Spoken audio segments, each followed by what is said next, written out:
the opportunity, and particularly from the intercultural perspective, because that's what SIETAR is about. We are the Society for Intercultural Education, Training and Research, and this is the Southeast Asia chapter of that worldwide network. So we are really focused on this part of the world.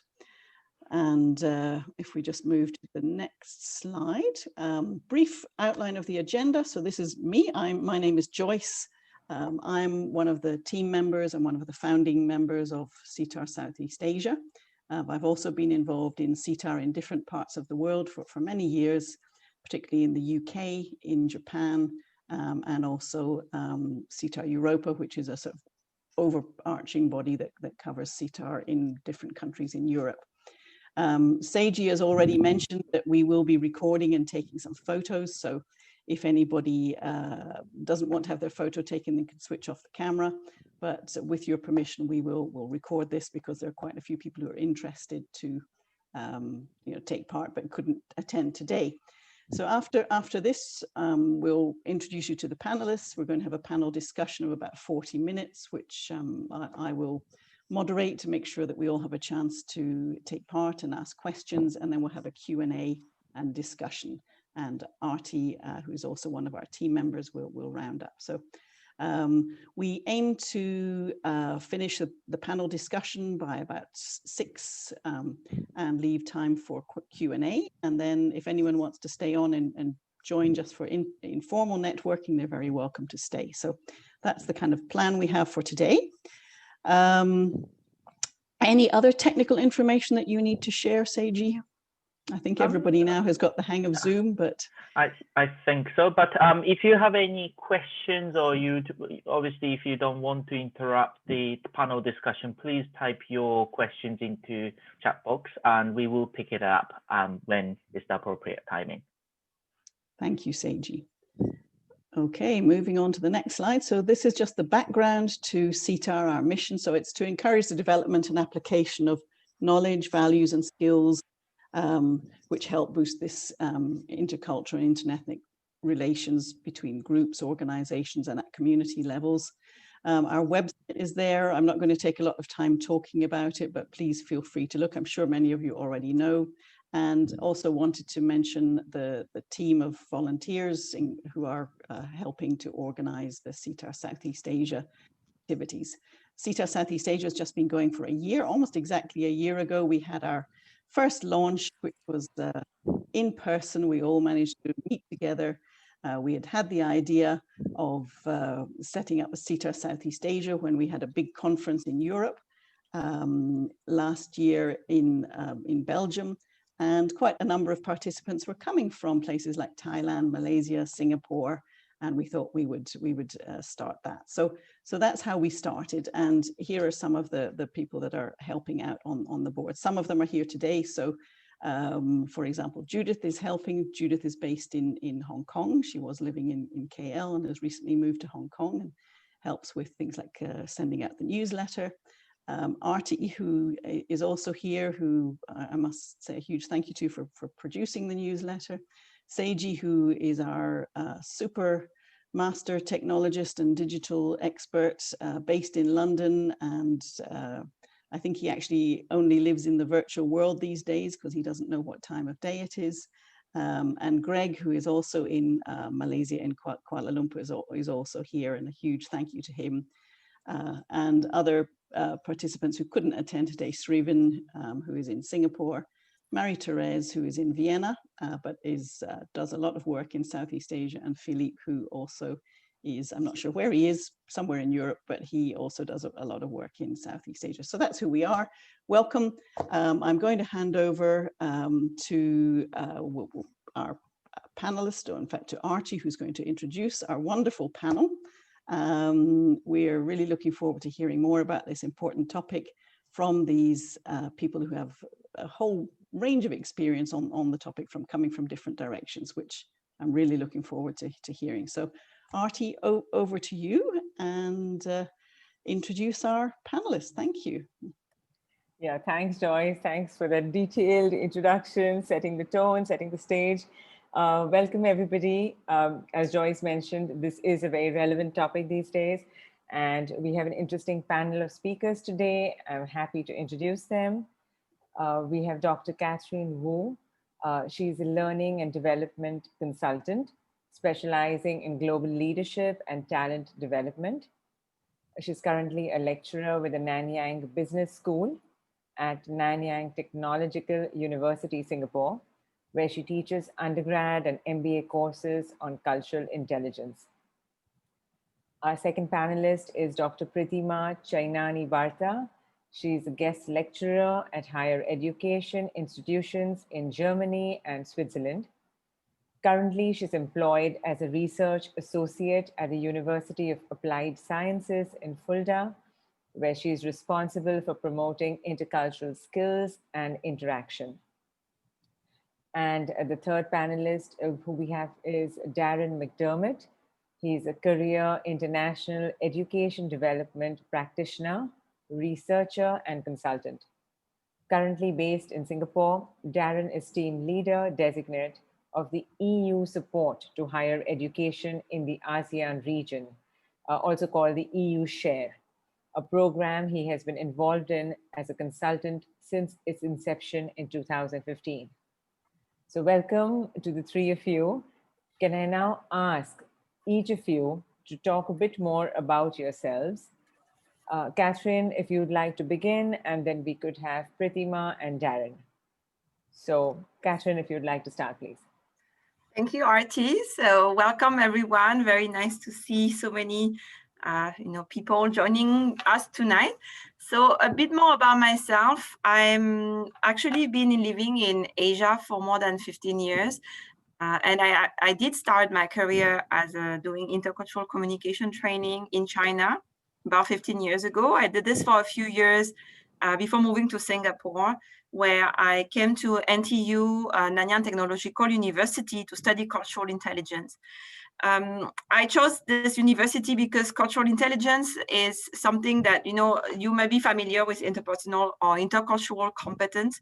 And one thing that I really loved about cultural intelligence was this idea that we can actually equip people with skills that make them more effective to work with people from other cultures. And so I've been at NTU for the past 10 years, first as doing my PhD, and then later on joining as a lecturer. So the past almost 10 years, I've been teaching courses and really working with students from all over the world, and professionals also through my consulting work to build that capability to collaborate more effectively in multicultural teams, in multicultural organizations, and also in life, when you are an expatriate or when you are somebody going to a new country that you don't know so much about, equipping them with skills that allow people to adapt faster, or at least to some extent more easily. Pritima, would you like to take over? Thank you. Thank you. Thank you, Aarti, for the lovely introduction. I'm originally from India, and I did my PhD from the University of Mumbai in an intercultural topic. I did it in German language and literature with a focus on intercultural perspectives. So the Indian perspective as well as the German perspective. So that was like the focus of my entire studies. And I moved to Germany, and to cut a long story short, I somehow got into the field of intercultural challenges, issues, education. I've been in this field for more than 20 years. And as Aarti put it very correctly, I do work as a guest lecturer. In fact, I was a freelancer for a long, long time. Very happy with the freelance work I was doing, teaching at several international universities, as well as doing coaching, consulting for multinational companies. So I was very happy with it. And then I had this opportunity to join the University of Applied Sciences in Fulda, with a focus to fostering intercultural competence for our Hochschule, I'm sorry, the German comes back to me every time, for our university employees, students, as well as administrative tasks, employees. And this is quite a challenge because it's not only the students, it is also the instructors as well as the administrative staff. All of them are being encouraged to develop intercultural skills. The reason why we are also doing this is because the school is actively pursuing internationalization, which means we are actively acquiring students from abroad. So you need to take a look at the cultural issues that are involved, particularly when the academic cultures just do not tally with each other. And this is not just based on my experience in Fulda, where I work as a coordinator, where I work as a consultant, but it's also based on my experience as an instructor, as a trainer in Germany, as well as in other parts of Europe. So this is, as I said, I mean, quite a challenging prospect, and I'm glad to meet it. I'm glad I'm part of it. Yep. Thank you, Pritima. Darren, last but not least. Thanks very much. I'm very pleased to be here today, and thank you again, Joyce, for the invitation to speak to you all. Also like to thank Shrivan Naidu for introducing me to you, Joyce, and SIETAR. It's a really interesting, I think, community of practice you've developed, and I'm looking forward to learning more about what you do. A little bit more about myself. I'm originally from Dublin, Ireland. I've been in Asia for about 15 years as well, similar to Catherine. I started off teaching in Japan straight out of university, went back to Ireland to do a master's, and then had the opportunity, and I think quite a formative opportunity, to go back to Japan and study at Waseda University in Tokyo and do some research on internationalization of education specifically. That did lead into a PhD, but I didn't quite finish. It was a case of all but dissertation. And it's something that I think about, but I think the main experience I had and the main learning I had was living and working alongside people in Tokyo day to day. And that has, I think, led to many other roles in the internationalization context. So the program I'm currently working on is an EU-funded grant, soon-to-be cooperation agreement contract with the ASEAN Secretariat. It's a partnership between these two supranational entities. And we've been through a 5-year phase of which I was intermittently involved as a consultant, but earlier this year I had the opportunity to join full-time as the team leader designate. I still have that designate word because the visa hasn't quite been processed in Jakarta yet due to the disruption of COVID. SHARE's approach then to supporting regional higher education in ASEAN is inclusive. It's a consortium of European agencies, and they are the British Council, the DAAD in Germany, NOFIC in the Netherlands, and ENQA, which is the European Quality Assurance Agency. And they work together very closely with ASEAN counterparts. So I'm sure you're familiar with some of them, the ASEAN University Network, CMEO, RIHED, the Southeast Asian Ministers of Education organization. So we're in a little bit of a limbo period at the moment. Our 2-year extension is lodged by the EU with the ASEAN Secretariat, and we're waiting for some signatures, and hopefully we can begin our work again with ASEAN stakeholders in the beginning of 2021 for a 2-year period. There's been a lot of disruption this year, so I think it was a good opportunity for us to take a step back and reflect on what we want to do and what we can do in the coming 2 years and in this context. So thank you very much. Thank you, Darren. And that leads nicely really into this concept of internationalization and internationalization in higher education, which you're all coming at from different directions. But perhaps if I start with you, Darren, in your role, particularly linking to ASEAN and Asia, what would you say is what does internationalization mean? What's the significance and the value of it, and what does it mean particularly in this region, in the ASEAN region? Yeah, I think it's a difficult word to pin down. because it's an iterative process. It's constantly evolving. I think I'd go back to what Pritima has said about her institution's approach to internationalization, where it's not just the students who are involved, or it's not just the academic staff that are involved, but it's the whole institution. It needs to be comprehensive. In saying that, and at the risk of sounding or making it seem a little bit more nebulous, it's different things to different people, and it's very context bound. So there is, not one way to internationalize. And I think institutions that wish to internationalize have to look inside themselves and look at their core mission and see what form of internationalization makes most sense to their context. There are also many different dimensions of internationalization, and it's virtually a smorgasbord these days of approaches to internationalization. Not all approaches are applicable to different institutions and different countries. Increasingly, what we find is that people used to think of internationalization as student mobility and student exchange. But I think it's taken on many more dimensions than that. We have internationalization at home. We have internationalization of the curriculum. There is increasingly different types of collaboration happening between institutions, not just at the student level, but at the researcher level, at the academic level. And it's, I think it's most interesting as an area because we never arrive at, let's say, a final destination. It's an evolving process.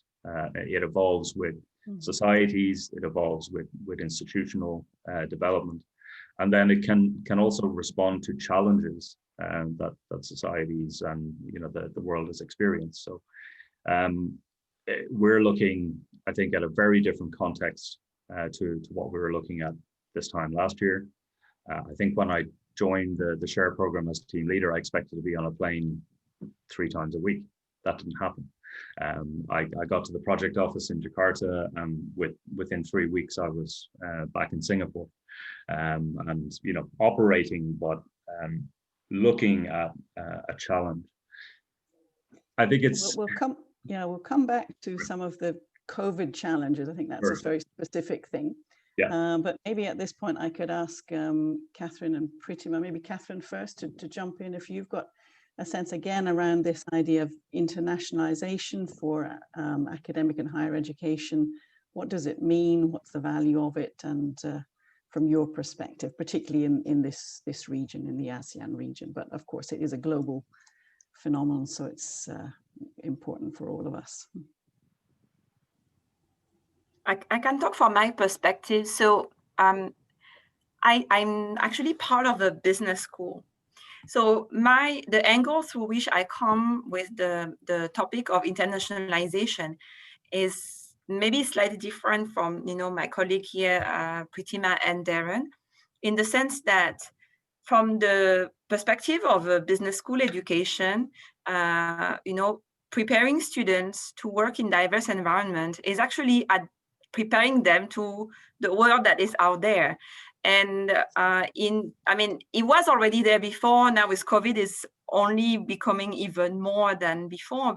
And also in the context of Singapore being such an international city in the middle of a very diverse region, there is this imperative for students, even if they don't leave their country, to be ready, prepared, equipped with skills that allow them to collaborate effectively with people from all around the world. So from my perspective, which is more on the, educating primarily business students, and by extension, extending this approach to other schools, other disciplines, it is related to this imperative of adapting the education that we provide to the needs that students will have to meet when they actually go out, and start their careers. Thank you for that, Catherine. Pritima, anything that you would like to add to that?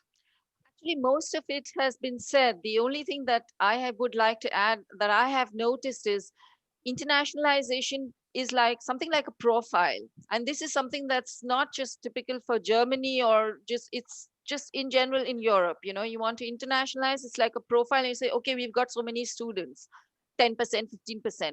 But it's not about the percentage. It is, if you look at the campus, how international is the campus, how intercultural is the campus, how intercultural and international is the curriculum, how is the student professor instructor interaction, how well is the administrative staff prepared to receive these international students, how well are they culturally prepared. So as Darren also said, the approach is very different. And there are universities who just say, we've got so many students, this is the numbers. But you look at the campus and you'll see a completely different story. Yeah. And adding to that, Pritima, are there other, moving on to the actual challenges that students particularly face? So, what kind of challenges, particularly in your work, do you find that people coming from, particularly say from Asia and, from our perspective, coming to Germany, what are the challenges that they face, and how do you go about preparing them? What do you actually do to support them? So as I said, it's not just about the numbers, it's about the culture.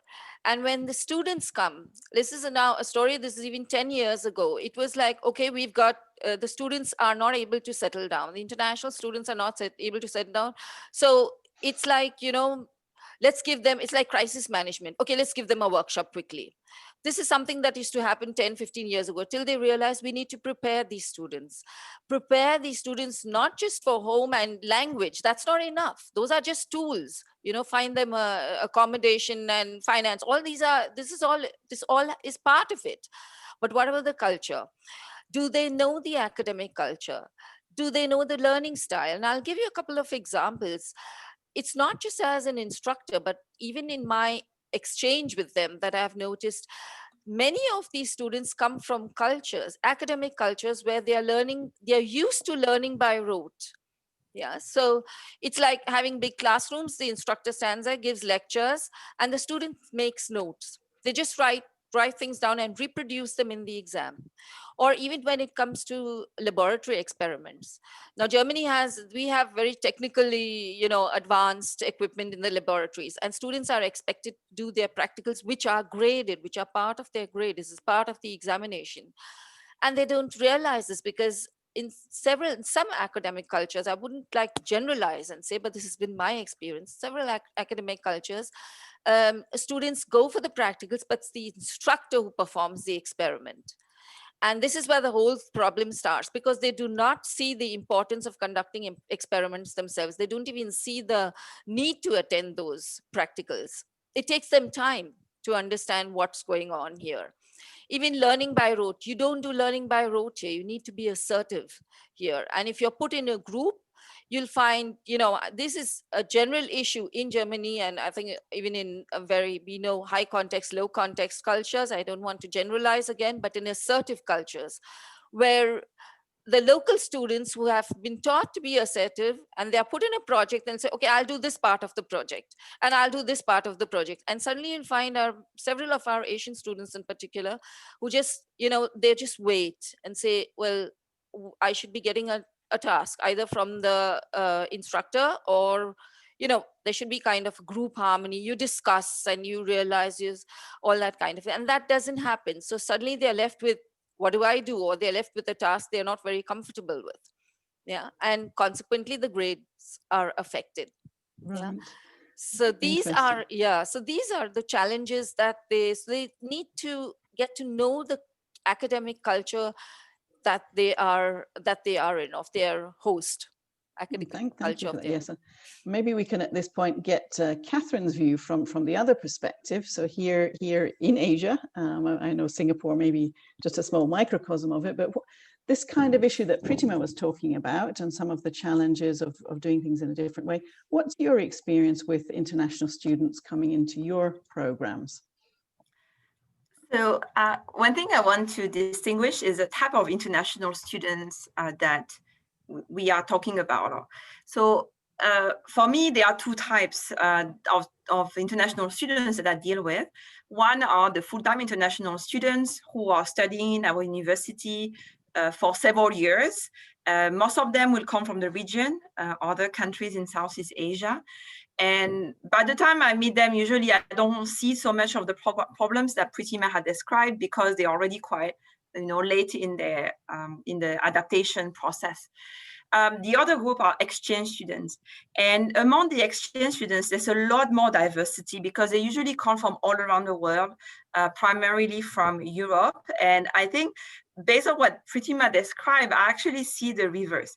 So one thing that I have observed, and the major challenge that European students face when they come to Singapore, is also the academic culture, the teaching culture. Because in Singapore, maybe it's because of the culture, the education system is very group-based. So to give you an idea, my son is in primary school, like first year of primary school, and already, they are preparing them to work in groups. So from a very early stage, students in Singapore are used to working in teams, and in university it only become more, especially in the business, for the business school. And what I have observed is our exchange students from Europe, they are not used to so much teamwork and collaboration. So they are more used to a system where, you have some kind of like projects in groups, but most of the time you work on your own. And the thing that is really, really difficult and challenging for them is not just about the academic culture, but it's the work culture, the way students in Singapore collaborate with each other. The way a group work is conducted, which by the way, extend later on to the workplace when they go for internships and, jobs, is very different from the way they collaborate in Europe. So exactly the example that Pritima have described, our local students will be waiting. They have this very orderly way of contributing or sharing the work, which is something that the international students, especially from Europe, are not used to. And so that creates a lot of tension between the two groups, which is where, my role come in, which is to actually provide them an opportunity to learn skills that allow them to integrate, their working style, get used to it. Because the challenge with difference is, especially when the difference is cultural, most people don't understand it very well. Especially students, they know it's culture, but they have really a hard time dealing with it. And that creates a lot of frustration and a lot of tension, and on both sides. And then naturally, when the frustration and the tension build up, it creates also some kind of like conflict and rejection. And I know so many students who are having a really, really hard time. What I have observed is when it gets too difficult, we have students who are here for a semester that will have like a culture shock, like they will go depressed. Even sometimes students who have to go back during the middle of the semester, they have to take a plane ticket to go back home in Europe, just because they feel so bad, being in this environment that is so culturally different. Not all of them have the luxury to do this, but so the influence of culture, the impact on culture on, the time overseas, I don't think it can be, understated. It's really there, it's really important. And for some students, it can have some very negative impact. Yes. Darren, anything that you would like to add on to that theme on the discussion? Yeah, I think just in terms of the adaptation, everyone involved in that process needs to realize it's a cooperative process. It's like adapting to a different accent, let's say. Mindsets need to soften to accommodate the diversity or the difference. And it's exactly a process of communication where, people need to maybe set aside or have, I think the term flex is used, that if you have greater flex in cultural situations, then you're likely to be able to adapt more. But if you're rigid, then it will cause difficulties. There's a rather current and unfortunate example of a foreign student in Singapore at the moment, who perhaps due to a lack of understanding or yes. but she has found herself in a little bit of a media storm, and netizens in Singapore have reacted quite strongly to pictures that she posted, where she was mimicking a gesture, or she was doing a gesture that would be considered racist by most people in Asia. That's sure a failing on her part, maybe as a student and somebody of her age, but I also think you know, you can look at the wider context she operates and, you know, consider, well, how has that not gone unnoticed, and how did she end up here? So you know, the school, I do know people at the school, and they're looking into it.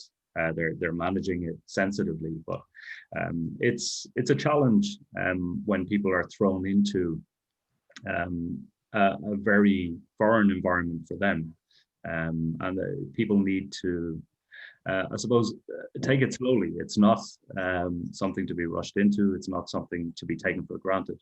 And perhaps in the case, not wishing to typecast or what's the word, stereotype, but yeah, you know, European students in Asia, or non-Asian students in Asia, tend to behave very differently to Asian students in Europe. And I think Asian students in Europe, certainly in my experience, are much more considered about the context they're in and their actions within that context. And in terms of the challenges and obviously learning from those challenges and the different things that students go through from adapting to a new culture, learning how to do things, much of it outside the classroom, how would you describe, you know, what are the benefits that people, you know, what do they learn and how do they learn, and how is that recognized maybe by the institution? I wonder if you've got any examples in your the work that you do of you know, how that actually is recognized. Maybe Catherine, I don't know if you want to go first, or Pritima. Catherine, would you like to start? Please, Pritima, go first. Okay, thank you. So I do partly intercultural communication or intercultural workshops or courses which are part of the curriculum. This is one thing. Then I have a lot of time with them, so you can really train them. And the feedback you get is when they begin to employ what they have learned, when they start to implement those skills. And you do get feedback. I mean, I have got feedback where they actually practice something as simple as in a role play. How do I, if I'm not satisfied with my grade, this is a standard issue with any student, irrespective of which culture. If I'm not happy with my grade, how do I address the professor or the instructor and ask the instructor for a re-examination or a re-evaluation, or not re-examination, re-evaluation? How do I do that? And there are some students who come from certain cultures where they're a bit reticent. They say, well, I'm not sure if I could ask, and what, you know, the story of power distance. So when they are encouraged, they actually practice this. And I've had feedback that they practice this and then go out into campus, and then they are able to communicate much better with their professors, because that's an ongoing course where we get feedback and we work on their current issues. And the other workshops which I conduct are for international students when they arrive. So these are, and this is also something, if I'm on campus, like in Fulda, for instance, I'm working there. So I see these students. So I do get that feedback, you know, that it's quite a support to them if they get this information, even if it's for a short time. They won't read anything.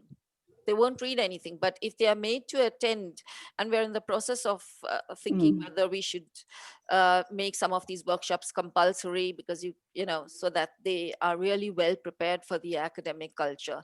And they do get that feedback, and they do come back and say, well, it was a great help, you know, to understand the system. Yes. So thank you for that. Catherine. Yeah. So your question is outside of class, right? How do they learn through this experience? Based on my own personal experience of living in Asia for a long time and many other observations, the bigger part of the learning come from the interactions that we have with the people locally. And we know that for international students, making local friends is actually the hardest thing to do. I was an exchange student once upon a time in Europe, and it was not easy to make local friends. And so, what I, one thing I have done, and I do a lot in my class, and we put a lot of emphasis on this, is this thing on building friendships outside of the classroom, equipping students with skills that allow them to make friends. And also encourage them. And I just wanted to cite one example of a course that we have developed a few years ago. That course was for locals, so Singaporean students going on exchange overseas. And because we had noticed that limitation, that it's just that as a foreign student, there's this sense of comfort in hanging out with other exchange students because we understand each other culturally, it's closer, it's easier. So we developed this assignment. So those students, as part of that course, which they take for credit, they have one assignment that during their time overseas, they're going to make one friend from that local culture. So they really have, in exchange for grade, we send them to have coffee with someone from the local culture, maybe a lunch or a dinner, or just to give them that little push, to get over that edge where this resistance and bridge that barrier, that psychological barrier that there is, to bridge that gap. And what I have observed in my students is that it works both ways. Pritima has talked about how you also have to think of the receiving institutions. It's not just about the international students that have to be trained, but it's also the other side. And that's one thing I see all the time. I have local students, international students. The sense of, uncertainty is on both sides. And so when I encourage those interactions, even among my local students, for many of them, it's the first time in their life that they're going to talk to someone who is not from their own culture. And there is this transforming process. And I believe the transformation comes not because of me and my teaching to them, but because of me encouraging them to make those connections with those people that normally they would not approach so easily because of their own resistance, their own, fear or apprehension and all this. And I remember very vividly one student in my class who had come, and somehow, I don't know, he happened to be in my course, and he told me, no, I didn't want to take your course. Okay. So, but I took it anyway, for whatever reason that was. And he said, because I spent so much time, because of your course, to interact with local students and all this, my approach completely changed. And he said, after a few months, I felt it was harder for me to hang out with my friends who are not in your class. The friends who did not learn about intercultural competence, the thing that, Pritima and I are teaching, because their way of thinking is very different from the way me and my classmates are thinking now towards, those interactions. So when Darren said it has to be about, being willing to approach, yes. And I think as instructor, educator, we can really give that little push that is going to make them, take that step.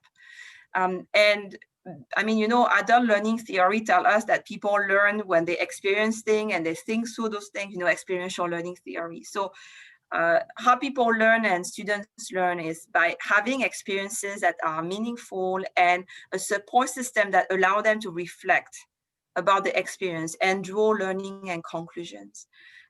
And I feel that, and this process, maybe that's what we need to do, provide that platform for the reflection and the sense making to happen. Sense making. That's lovely. I love the idea of getting a grade for making a friend.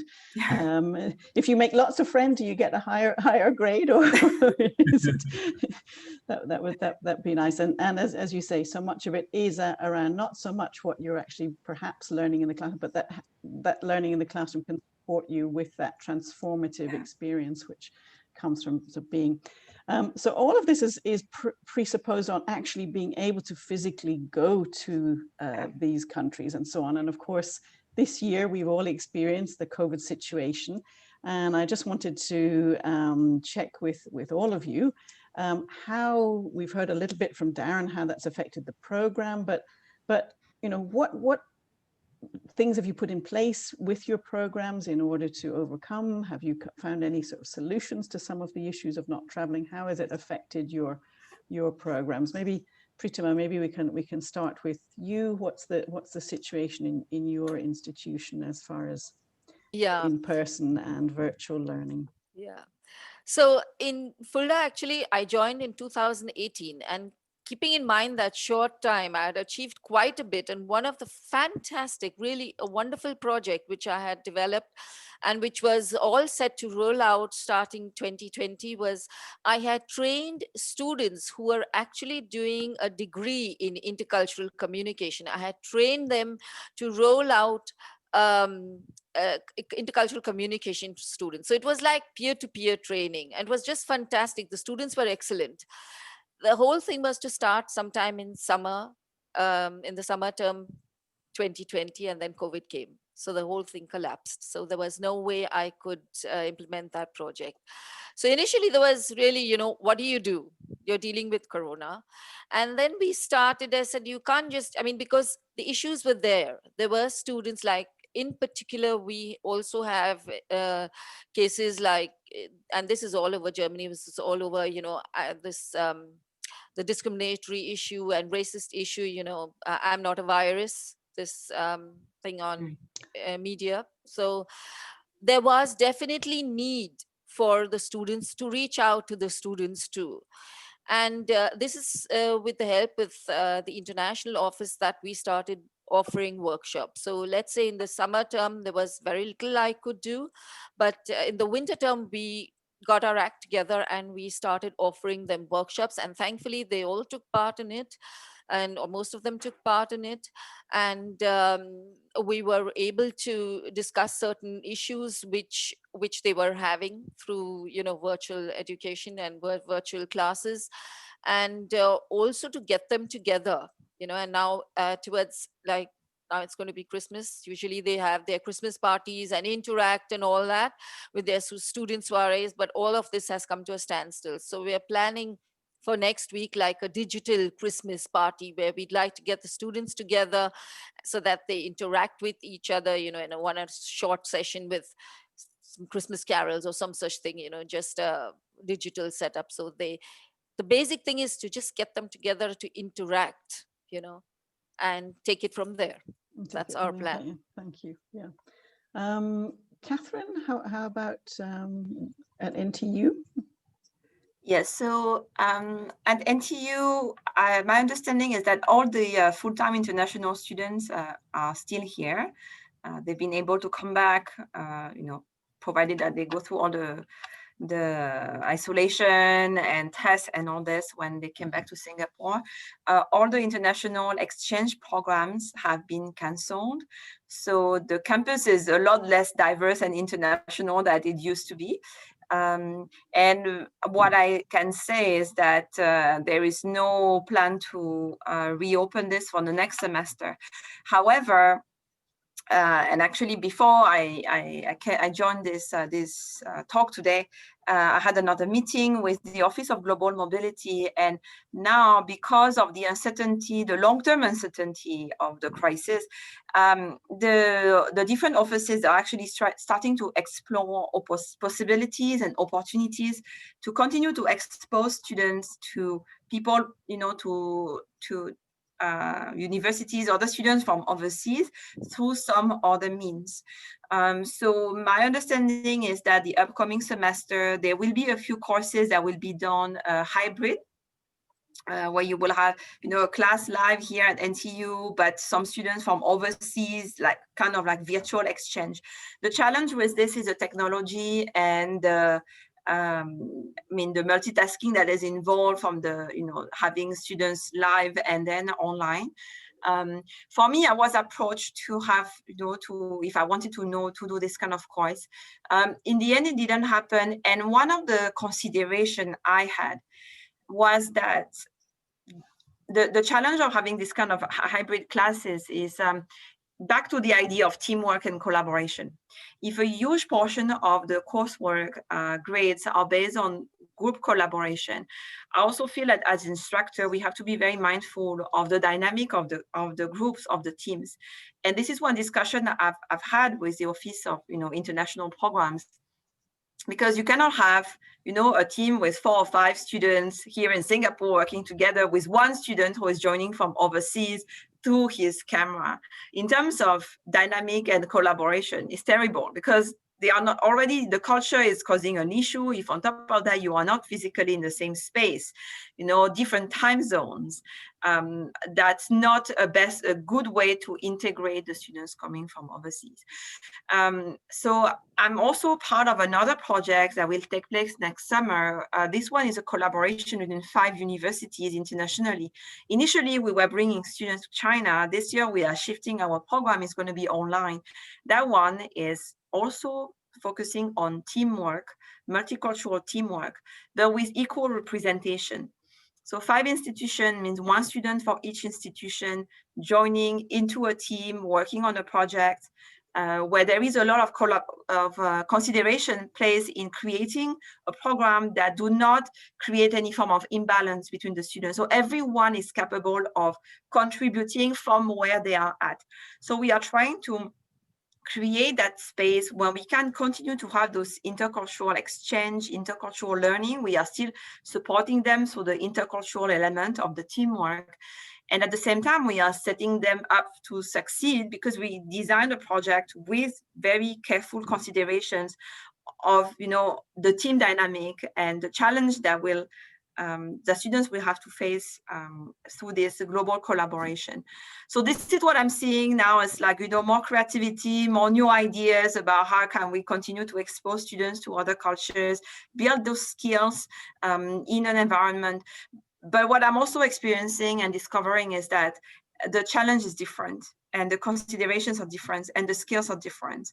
So these are programs that have to be put together, very carefully, to really get to the goal that we are, we have set up for ourselves, which is to increase this international collaboration and international learning.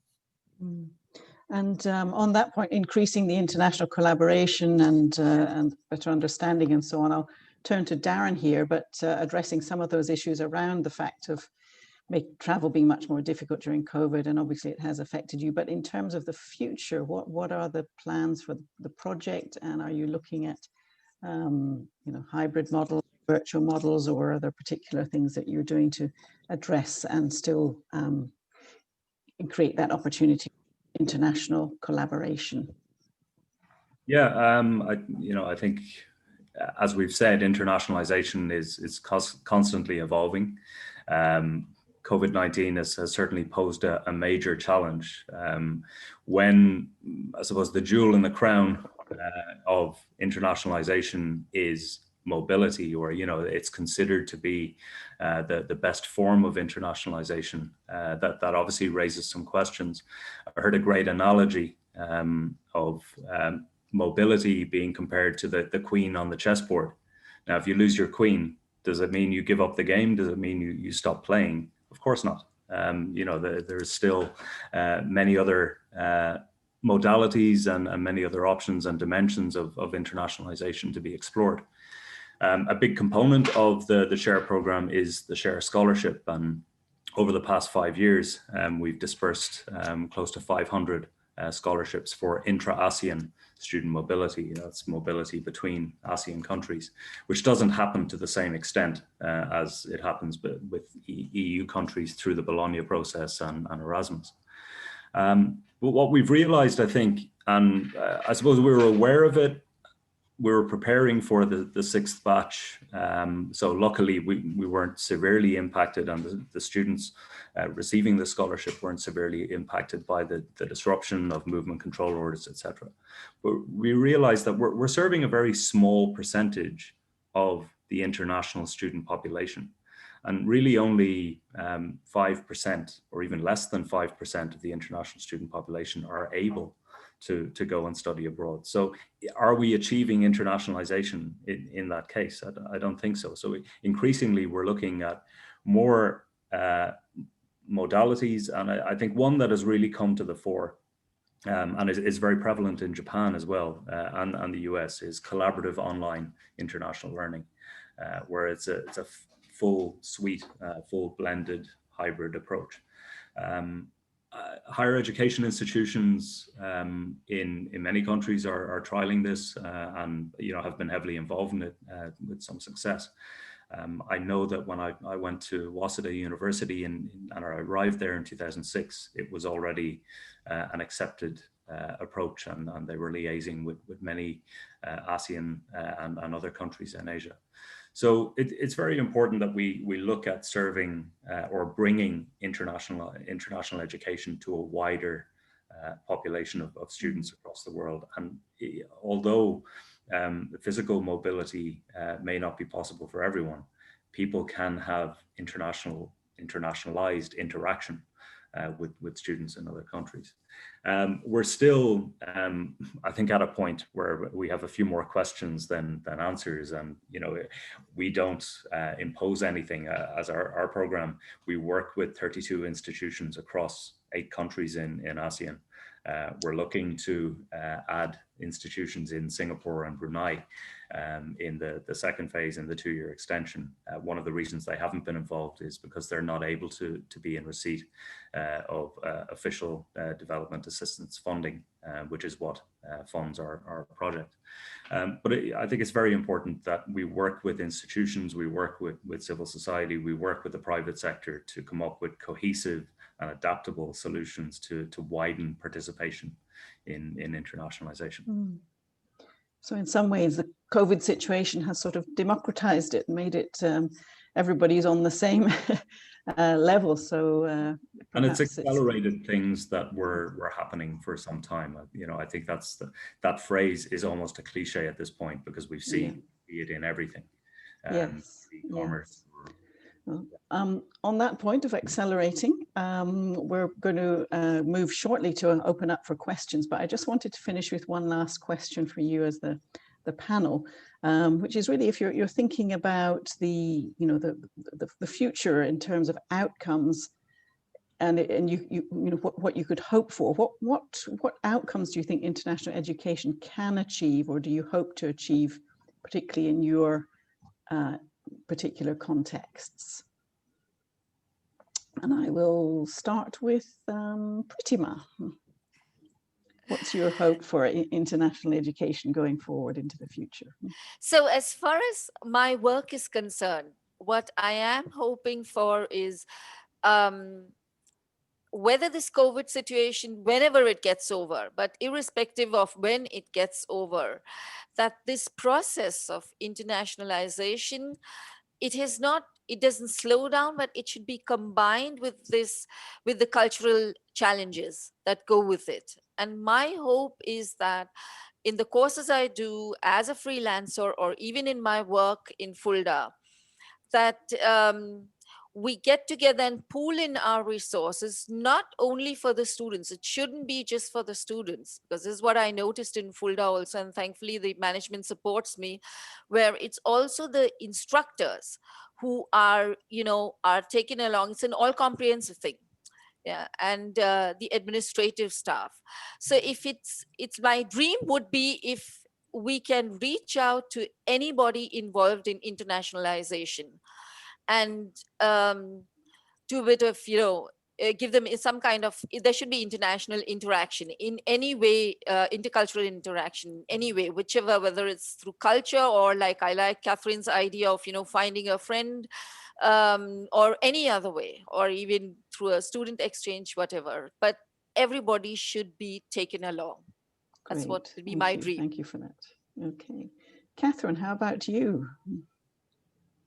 For me, the hope or the call of this more international education is, the way I see it is more in the long term. I feel like we are shaping the next generation, and the next generation is going to shape the generation after.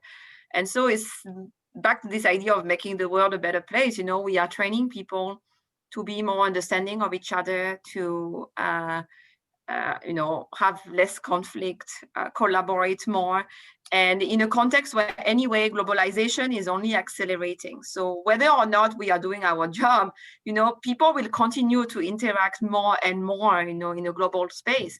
And so I feel like, the role of an international education is to support the students and build the next generation of managers, of leaders, of people who are going to, work through this, continued speed, accelerated globalization process in a way that will be hopefully more successful, more collaborative, more engaging, and hopefully they will also shape the next round of people. I usually tell my students, today you are students, but in a few years you will be managers, and everything you're going to do will have impact on the next generation of, your employees, the people who will join you. And so through the thing that you will do, you will also create more collaborative workplaces, more collaborative, better organizational cultures and organizations. So yeah, so my goal for my dream for the international education is really this, is, to make the world a better place, maybe not tomorrow, but, 10, 20, 50 years down the road. Great, thank you, Catherine. That's a great hope. And Darren, what's your take on this? Yeah, I really like what Pratima and Catherine have said, and I'm in full agreement. I think if the last year has taught us anything, it's that international networks, international collaboration, communities of practice, bringing expertise from around the world together to solve problems is what protects us. It's what keeps us safe. And I think that really only happens, to paraphrase what Catherine is saying, it really only happens when intercultural competence is there.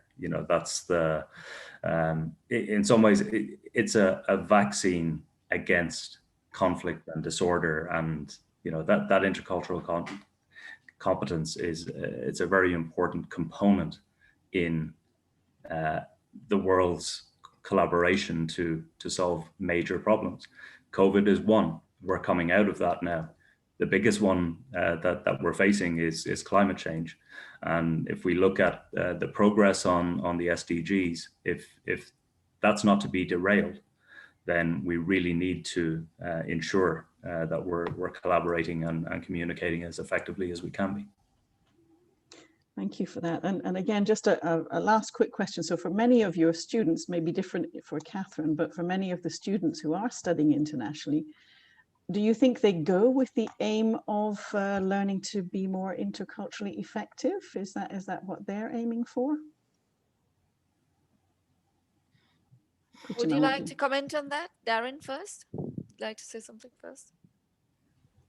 I'm not sure they realize it. I think, there are intrinsic and extrinsic motivations for going to study abroad. To Catherine's point, the extrinsic motivation of getting credit for making a friend, I think that should be incorporated in all programs, in all international education programs. But I think it's, from my own perspective, I think that the desire to go to another country and experience life there, and take yourself out of your comfort zone is an important thing. I think the learning that happens there, you really only realize much later, and you really only realize that you can draw on it much later. So it's a constant process. I mean, I think we're all lifelong learning. Yeah.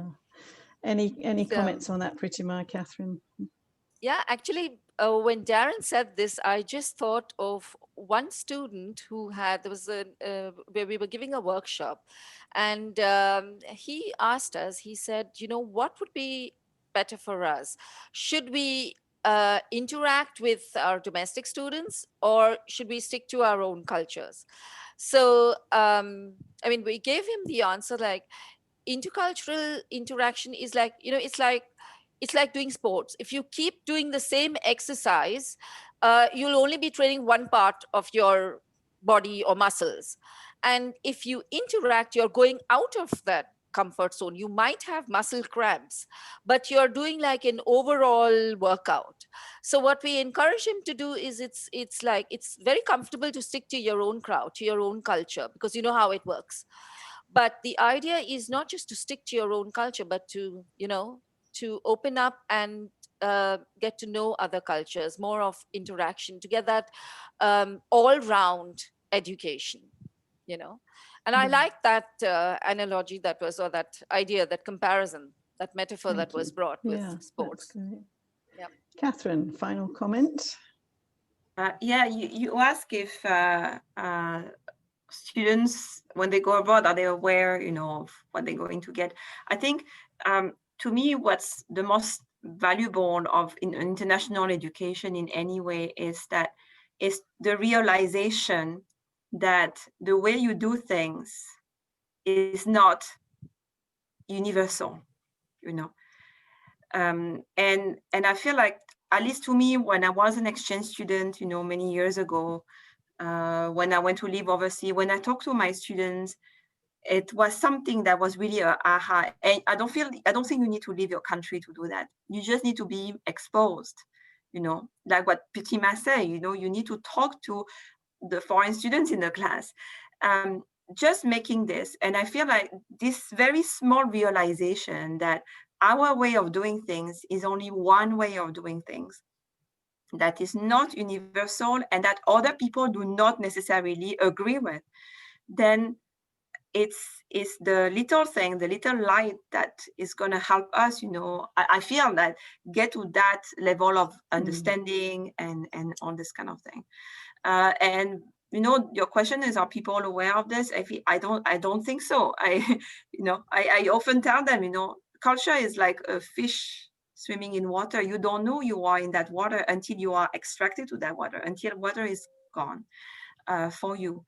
And so the value of going overseas, you know, I think it's good. People want to go overseas because they want to travel. They want to go to the beach in Bali. They want to discover new places. It's fantastic because as they do this, little by little, they actually extract themselves from their natural environment to go into a different one. And so, you know, realize that actually there are other ways, you know, of being, of thinking, of doing things. And that facilitates that, Yes. you know, understanding. And that's so powerful. And on that note, I think we're going to stop this part of the discussion. Thank you so much to all of you. Thank you, Pritima and Catherine and Darren, for those insights. We're going to, I'm going to pass over quickly to Artie. I don't know if you wanted to sum things up, but and then we're also going to take some questions. Hi. Okay. Can you hear me? Okay. Yeah. Hi. Okay. So that is fantastic. Thank you very much. I thoroughly enjoyed it. Okay. So I've taken notes. So sorry about this. I'm going to be referring to some of the notes because we covered a lot of ground. But if I have to summarize, you know, which honestly, I don't think I'll be doing justice to it, but we do have a recording, which is great. But, you know, I'll just quickly summarize some of the things that was said. I think it was great that, you know, when we started off with internationalization of education and, you know, talking about the fact that we didn't really attempt to define it, right? I mean, you guys said different things about it, all of which I think we agree with in terms of, you know, it's evolving and it's an approach, right? It's not about the numbers, right? It's not a quota system. It's different contexts, different dimensions. I think it was interesting how, you know, both Pritima and Catherine talked about, you know, the different learning or teaching challenges, right, that they respectively had. So, for example, you know, I think the learning styles, you know, in Germany that Pritima spoke about in terms of, you know, for example, some students didn't want to attend practical experiments, right, because they were more into learning by rote. And Catherine spoke about students who were more individualistic from, you know, Europe and who weren't really as inclined to teamwork as is the norm in Singapore. And it was interesting to me how both of y'all, you know, mentioned that, you know, the way you all worked around this was through encouragement, right? So Pratima said learning comes from encouragement, in terms of adapting and, getting these kids to adapt their communication style. For example, if they wanted, their projects or their grades to be reevaluated, how would they tweak their communication style? And Catherine spoke, of course, about the grades, for connections and for coffee, right? So that was, funny. So it was, you both talked about encouragement in different ways as one of the means in which you kind of work around, some of the challenges, right, that are a part of international education. So that was interesting. The other piece in terms of, the way forward and, in today's new normal, I really like Darren's quote on, mobility being the jewel in the crown and the queen on the, the queen on the chessboard. And what do you do when that's not there? You still continue and plod on, right? And you look for other ways of working around things. And you all talked about hybrid courses and about collaborative online international learning, but that's of course not without its challenges, right? So we're not saying that, okay, this is, the way forward and this is the panacea for everything, because there are a lot of questions. It is a work in progress, right? You're looking at challenges like Catherine mentioned about, having equal representation, team dynamics, cultural issues, right? So we're trying to look at all of that, but at least as educators in your own ways, you're all looking at different strategies and different ways of engaging and being more inclusive and getting, a wider international education to be wider, right? I think that was what, there was some sort of talk on that. Okay, lastly, on the outcomes, I think, you all spoke about different things, given your different backgrounds and different roles that you'll play. Everybody should be taken along, right? The next generation of managers and leaders, you want to make people, better citizens and better people, which of course is the hope, right, for education. And I think it's fitting if I have to end this with what Darren said in terms of intercultural competence being a vaccine to conflict and disorder. I thought that was, as intercultural coaches, I mean, that really was music to our ears, I think, and I think I speak for everybody here.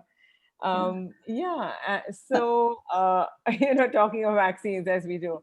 So I think that was it. It kind of summarizes. Thank you, Artie. That's great. I'm noticing a few comments, and we've obviously got some very a lot of expertise in the room here as well. So I think we can open up.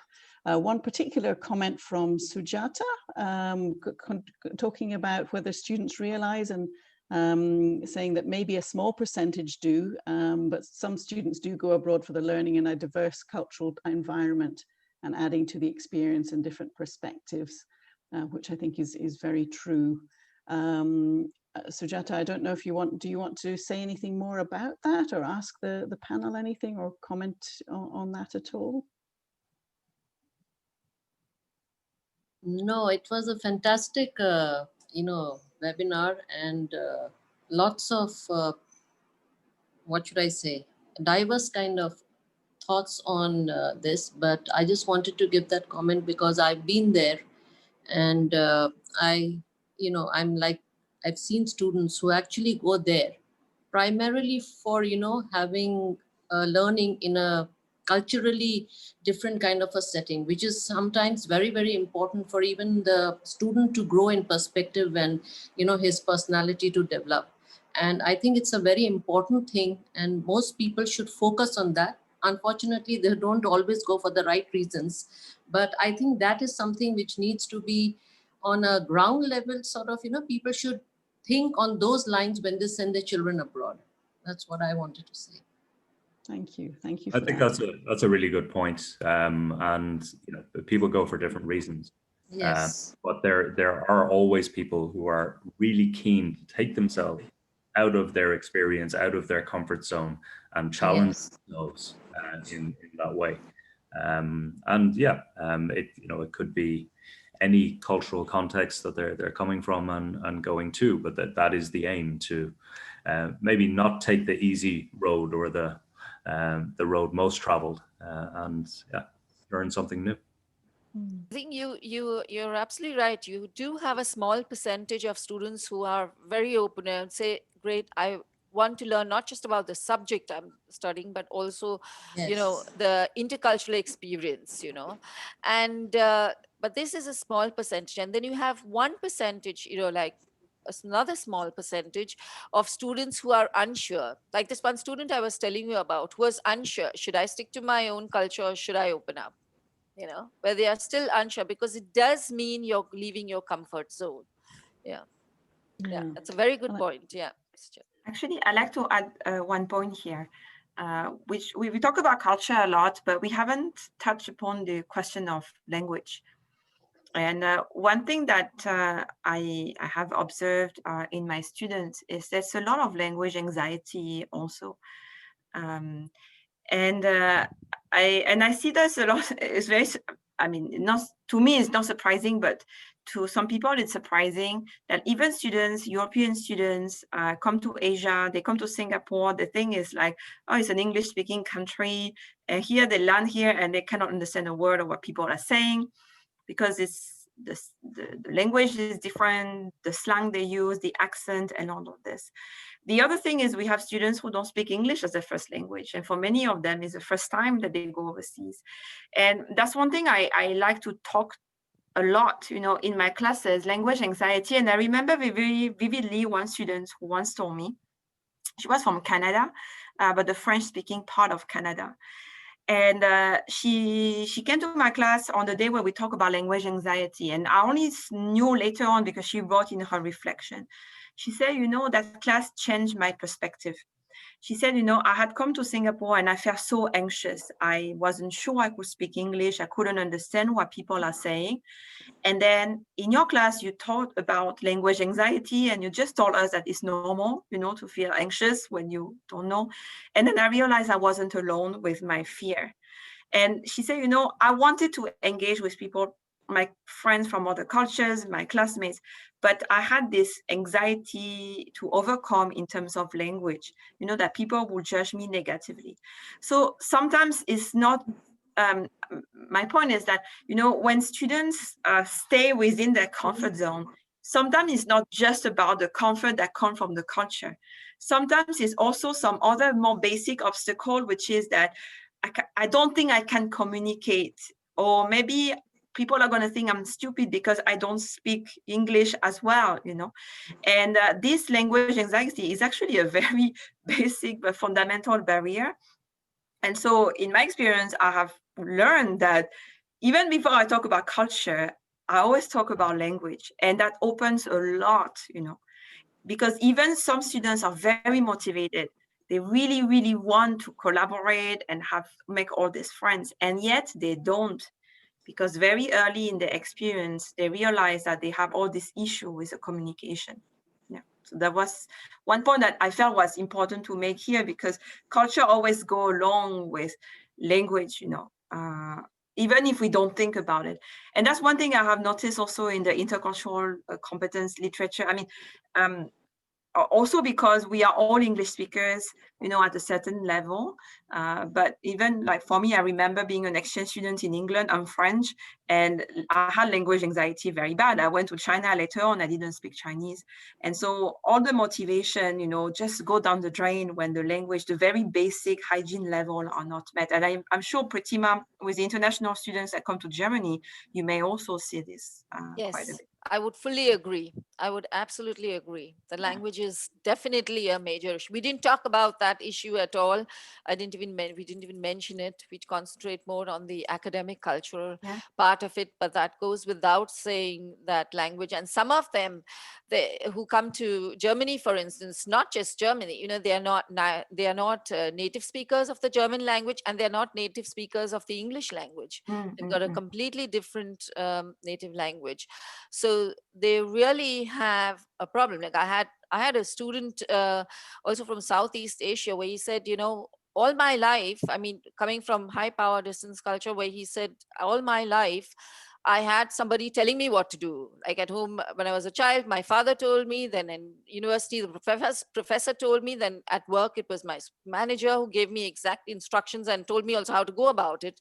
Now I have come to Germany and I have to form my own opinion, express it, argue, discuss all of this, and that also with the professor. I can even contradict the professor, and all of this in a foreign language.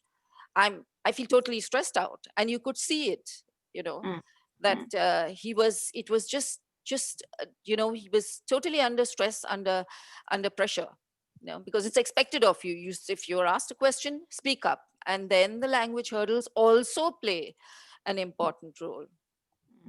Yeah. We've got a comment from Tom F, saying also very true about the language anxiety, and so I think a lot of people identify with that. It's also, of course, a very powerful experience to suddenly be in a place where you can't actually communicate. You don't have the language, and you have to find a way of communicating. And a lot of it certainly takes you out of your comfort zone, but can also be a very powerful learning.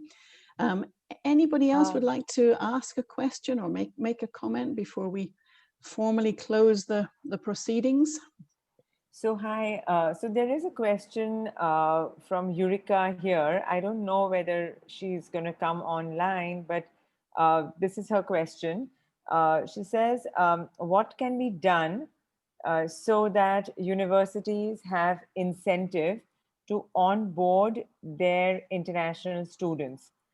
The reality is that for many universities in the US, international students are an income stream, but sometimes without the right support. So yeah, that's her question. Should I repeat it or? No, that sounds good. Let's ask the panel. Yeah. So yeah, I don't know, whoever wants to take it, from the three of you, probably Pratima, I don't know. Yeah. Well, I can speak for Germany, and as far as incentives are concerned, I mean, there are plenty of them, like you do have institutions, universities wanting to internationalize, and there is a lot of support available for them too. But as I said, it's not just, so we do have applications. It's not so much of a problem getting the students here. The problem is what happens to them when they come here. That has been my experience. Like, I'm not so involved in the acquiring part of it, now the marketing part of it, or getting incentives, but I see what happens when they arrive, when they begin to study. So there are enough incentives from the European Union. We have I mean, there's funding, there are a lot of projects, and as Darren had mentioned earlier, also we also have the German Academic Exchange. So there are a lot of incentives. The thing is, what do you do with them once they come here? It's not just and the that numbers. Might be partly what the question is how do you actually, onboard? How do you help them to adapt and so on? Which obviously you're doing, but maybe Darren, from from the funding aspects, that might be something that you could talk to as well. Yeah, I think it really just comes down to institutional responsibility and academic responsibility. If students, or my apologies, if institutions don't onboard their international students, they're setting up a lot of problems, not only for those students, but also for the institution itself. And what you run into is problems with retention. You could even go as far as to say that there could be mental health problems with the students if they don't feel that their needs are being catered for. So there's been a real professionalization of this pastoral side of internationalization, I think, certainly in Europe. There will always be institutions that I think have a more mercenary approach and potentially look at students as cash cows, which is entirely the wrong approach to internationalization. I wouldn't even conflate it with internationalization in that sense. But yeah, unfortunately there are stories of bad experiences for institutions and students, but it boils down to, does the student have a good experience, and if they do, that's much more likely to be a sustainable pipeline, to use a marketing or sales term, for an institution. So it's really about retention and ensuring that the responsibility is taken to ensure students are integrated and have a good experience. Catherine, anything you would like to add to that? I don't have any solution to incentivize institutions, but all I can say is that there is a huge amount of research that shows that intercultural competence is related to all kinds of benefits for international students. In terms of, they adapt more, they have less culture shock, so better mental health, they make more friends, they are more integrated into the local environment. And so the question I would ask is, in terms of, assuming that we don't do anything, that how much money is an institution spending every year in supporting students or dealing with all the problems that come from the fact that they are not integrated, they don't make friends, they have all kinds of other issues. And by contrast, if we have this kind of intervention sometime in the process, does that translate into dollar, savings in terms of the kind of support that we need to provide to students? So again, I don't have the dollar financial translation of this, but I would assume that if there is a substantial benefit, at least psychological, behavioral benefit of developing this kind of competence on students, then at some point it should translate within the institutions into some kind of cost savings, because there would be less problems, so you don't need as many people to deal with the challenges and the problems. Can I just answer one strategy which I found very successful at our institution? That was an audit. We did an internationalization audit. So we had auditors coming to the university and looking at the various areas where internationalization works and what can be improved and optimized and things like that. And that was very helpful. So that brought intercultural competence into the focus. And that really helped a lot.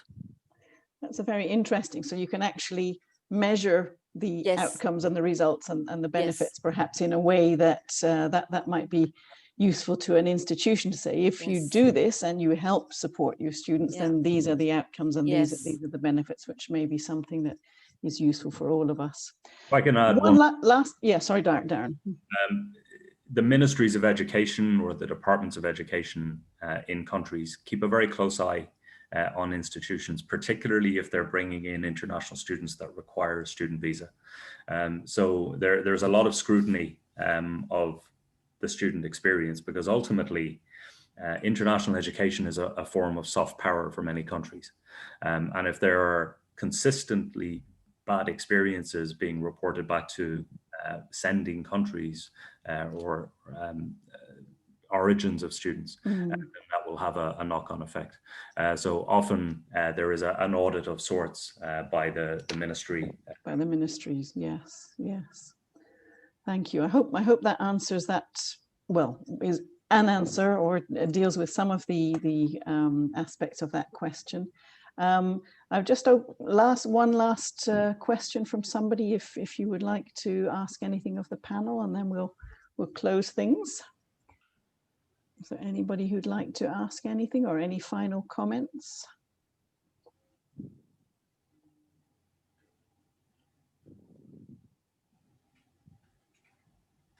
Everyone's going quiet. Maybe I could ask our panelists if there's any final thing that they would like to say to end this very useful and valuable session.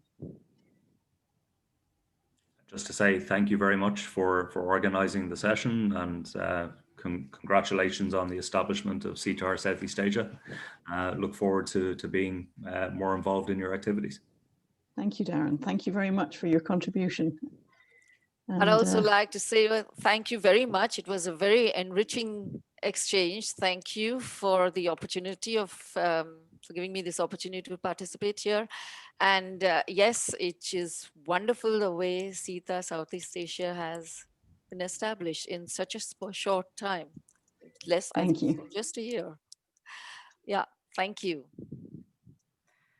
Yeah, and the last words for me, I also thank you, Joyce, for the facilitation. Thank you, Artie, for the invitation. I really enjoy this kind of format where we are sharing perspectives. I thought it was very enriching for me meeting Pritima and Darren and have these different angles to the subject. So I look forward to more events with SIETAR, and thank you for a very enjoyable evening.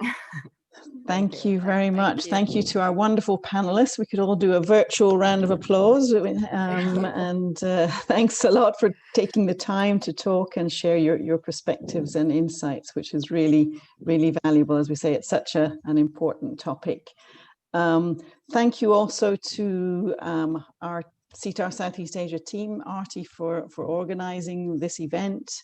Doing the newsletter, Seiji for manning the production and the technical aspects, and Greg and Judith for keeping us all on time and on track as always. And thank you to the team and to those who are not here as well, to Srivan, Marie-Therese and the others. So it's been a fantastic year, and we're coming to the end of 2020. I think we've all had quite a varied and challenging, but maybe we've also learned and had some opportunities as a result. However, I do hope that everybody has a